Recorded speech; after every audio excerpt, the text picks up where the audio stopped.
The Guyana Marriott Hotel in Kingston is already abuzz with excitement in anticipation of the opening of the International Energy Conference and Expo on Tuesday.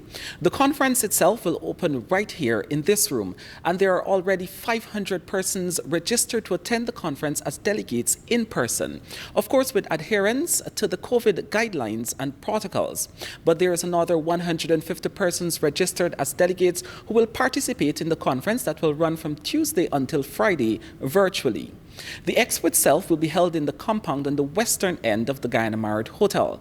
Some 150 businesses are registered to participate in that expo, 40 of which are said to be local companies. For the international and local companies participating, it goes beyond the oil and gas sector and include companies in manufacturing and construction.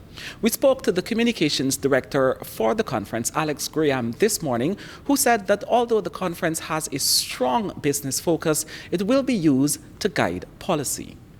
The goal here is not for us to develop a policy to hand to anyone.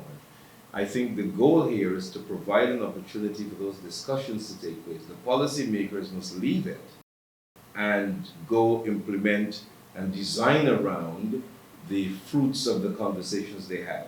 Our goal is not to, we're not in the policy making frame. And so what you say we're not doing, you're perfectly correct. We're not doing that because that's not what our goal is. There is talk that the airfare for flights into Guyana have increased significantly at this time. But notwithstanding that, there's still some major speakers billed to present at the conference. They include at least 4 heads of state, including President Dr. Irfan Ali. We have the Prime Minister of Barbados, Mia Mottley, the President of Ghana, and the President of Suriname. The chairman of ExxonMobil will also speak and present at the conference, along with the heads of several other major oil and gas companies. We'll also take a look at preparations on the way at the Expo area. The Guyana area has now been converted into a temporary duty-free zone. That's called the Benab, and our visiting delegates, of which there are a few hundred, would be able to access local products in that duty-free zone throughout the conference.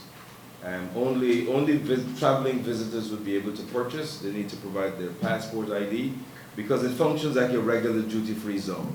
What those resource finds and the success at extraction is providing now is a real opportunity for new attention to be given to Guyana. And Guyana has been a country and a society that's produced outstanding people, done outstanding things, but we have never really been able to attract the global attention that we ought to because of the other attendant problems, one of which is just the sheer size or lack thereof of our population and the struggles with our economy. Those things are changing.